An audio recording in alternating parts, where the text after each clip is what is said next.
di depan kita ini itu ada fase kelima.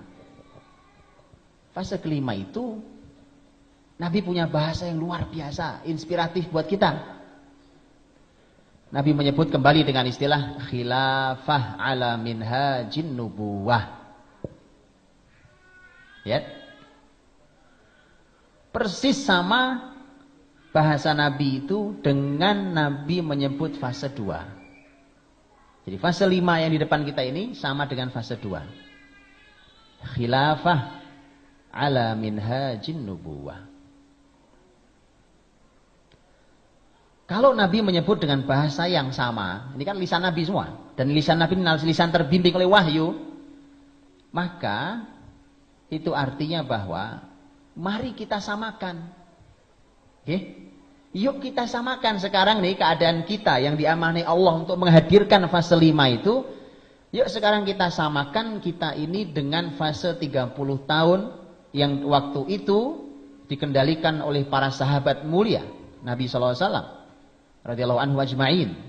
Kemudian juga generasi setelahnya itu generasi tabi'in yang oleh Nabi masih disebut sebagai khairun nasi qarni thummal ladina yalunahum thummal ladina yalunahum. Sebaik-baik manusia adalah generasiku, kemudian generasi setelahnya lagi dan generasi setelahnya. Itu masih generasi yang al-masyhud lahum bil khair. Jadi ada inspirasi besar bahwa ini akan harus menyesuaikan diri hari ini dengan generasi sahabat dan tabi'in. Baru akan hadir namanya khilafah ala minhajin nubuwah. Kalau makanya saya katakan dengan ini bahasa saya, Pak.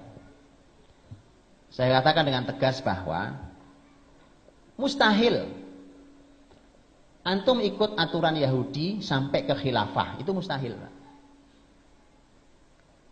Betul kan? Karena khilafah ala minhajin nubuwah itu bahasanya persis sama dengan fase 2. Fase 5 ini fasenya fase 2 sama. Berarti tidak bisa pakai aturan yang lain.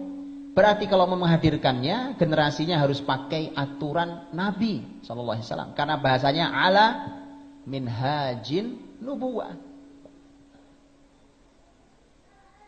Umpamanya, mohon maaf, umpamanya hari ini teman-teman saudara-saudara kita yang memperjuangkan kekuasaan termasuk di Indonesia ini melalui partai umpamanya, saya hormati silakan Pak, ambil kekuasaan itu. Mudah-mudahan antum juga tidak larut dalam sistem yang rusak ini, perbaiki sistem negeri ini, tetapi tidak akan pernah ideal. Tak akan pernah ideal. Apalagi sampai pada titik khilafah ala minhajin nubuwah. Enggak ada. Tak akan pernah sampai. Dijamin. Bagaimana mau sampai pada titik khilafah ala minhajin nubuwah pakai jalan Yahudi? Kan nggak mungkin kan? Lewat demokrasi pemilu ini adalah jalannya Yahudi. Saya tidak bicara hukum demokrasi. Demokrasi wilayah yang perlu didiskusikan silakan diskusikan. Tetapi saya tidak bicara itu. Silakan. Ya. Ada juga sebuah tesis yang saya kira perlu untuk dibaca. Ini tesis bahkan diujinya di Gaza, negeri jihad, Pak. Di negeri jihad. Ini tesis diuji di Gaza. Karena ditulis di Universitas Islam Gaza. Judulnya adalah ini judul tentang masalah al-musyarakah as-siyasiyah fi dhillil anzimatil mu'asirah. Judul tesis. Dan silakan dibaca. Menarik. Buat Bagaimana hukumnya kita hari ini berkompromi politik dengan politik yang ada yang tentu menggunakan sistem Yahudi. Itu dianalisa dengan analisa yang sangat menarik, kuat sekali dalilnya. Salah satu pertimbangan harus dibaca. Tapi bukan itu bahasan kita. Saya hanya ingin katakan bahwa kalau mau mencapai khilafah ala minhajin nubuwah, tentu jalannya adalah minhajin nubuwah. Jadi jalannya. Nah, maka bukan sebuah kebetulan. Kalau hari ini tiba-tiba kata khilafah itu muncul dari lisan siapapun. Apa antum mendengar kata khilafah sering disebut oleh orang di Indonesia ini 20 tahun lalu? Sekarang tiba-tiba semua orang bicara khilafah. Apapun kelompoknya. Bicara khilafah. Sudah zamannya.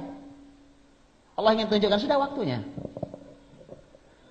Tetapi PR-nya bukan nungguin kita, Pak. Kenapa kita harus nungguin? Kita orangnya, bukan kita nungguin.